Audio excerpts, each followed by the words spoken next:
This graph shows the relative size of major sectors of the economy over time. The measure on the left axis is value added as a percentage of gross domestic product. In other words, a rough index of each industry's share of national economic activity. And this is traced from the early post-war era, 1947, through the present. Construction, for example, accounts consistently for about 5% of value added in the economy, although dipping noticeably in response to the current recession. Agriculture betrays a steadily declining share, from over 8% to barely 1%. Retail share of the economy falls slightly over the last 60-odd years, from about 10% to about 6%.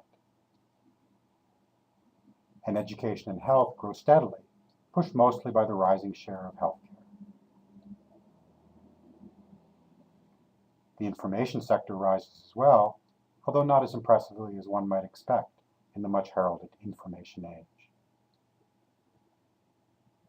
The dramatic change over this span involves two sectors, which essentially trade places as the driving forces of the economy. In the early post-war era, manufacturing accounted for between a quarter and a third of the nation's value added.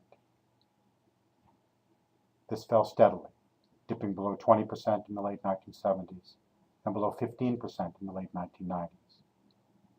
With this, we lost a broad base of good jobs, the very foundation of the post-war middle class. In 1947, American manufacturing employed over 14 million, nearly 40% of the post-war labor force. Today, it employs fewer than 11 million, or barely 10% of the labor force.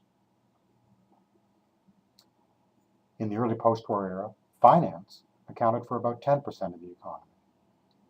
But this has more than doubled to over 21% today. At its peak in 2004, finance accounted for almost a third of all corporate profits.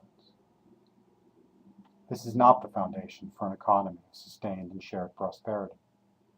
Financial products, a mortgage, a business loan, facilitate economic activity. But left unregulated and unchecked, they also encourage speculative bubbles, siphon wealth from elsewhere in the economy, and waste resources in a casino of meaningless transactions. An efficient financial system is a small financial system.